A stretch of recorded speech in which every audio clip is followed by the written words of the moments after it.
direct de son laboratoire. Nintendo nous a fait une petite surprise après les scans du Korokoro. En effet, nous avons donc les Primo-Résurgences et les quelques nouveaux méga Pokémon qui ont été présentés. Mais on a aussi des petites choses cachées. Car oui, Nintendo sont de grands farceurs. À nous, joueurs avides de nouvelles et de spéculations. D'ailleurs, c'est l'heure d'en parler.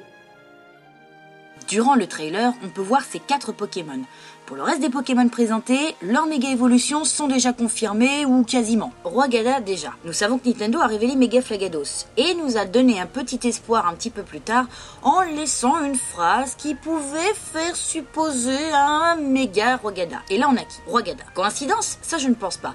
Quand on sait que Kirlia a eu la même chose avec Mega Gardevoir et son autre évolution, et qui a été confirmé justement, donc je pense qu'un méga Roigada c'est très probable. Et puis Milobellus, ce Pokémon a été demandé à corps et à cri par les fans pour qu'il ait une méga évolution. Le fait de le voir ici ne fait que renforcer mes convictions sur la possible méga évolution de ce Pokémon.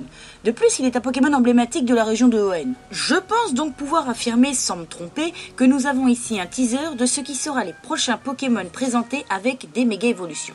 Bon, bah là on va aller dans le côté spéculatif, donc attention, c'est à prendre avec des grosses pincettes.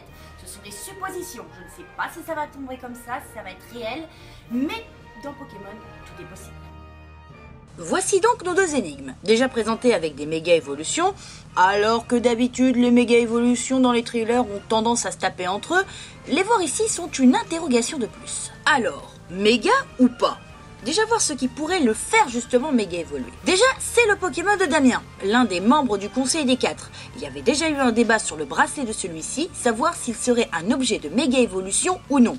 Et puis, cela serait assez fou, un élite avec un méga, alors que d'habitude ce n'était que le champion qui l'avait. Et puis nous avons Noctunoir. Ce Pokémon a déjà fait un peu parler de lui. On a eu quelques fanarts de possibles méga évolutions pour lui et des questionnements de fans au vu de son lien avec Spectra, membre aussi du Conseil des 4, et avec le même objet laissant penser et supposer à une méga évolution. Donc, nous avons des Pokémon appartenant à des membres du Conseil des 4, plus Roigada qui a un énorme potentiel de méga évolution grâce à Flagados et au teaser écrit de Nintendo, et Milobellus réclamé par les fans. Cela fait déjà pas mal. Après cela restent des théories. Nous avons eu toujours des méga Pokémon tapant d'autres méga Pokémon dans les vidéos. Et en plus, nous avons la possible supposition d'un méga Conseil des 4. Damien Tangalis, Spectra Noctunoir, Glacia avec possiblement méga Kaimorse ou méga Oniglali. Et puis nous avons Aragon, le fameux Aragon, le maître des dragons, avec possiblement méga Gratact, mais aussi méga Altaria ou un possible méga Libego. Quand on sait que le champion en titre, Pierre, a donc le méga Métalos, on peut supposer pas mal de choses, en tout cas mes doutes s'étoffent. Enfin, je vous embête pas plus avec tout cela, je vais vous laisser à vos propres déductions. Moi, je vais vous souhaiter une bonne soirée, je vais retourner à mes recherches quant à moi, et je vous dis à très bientôt.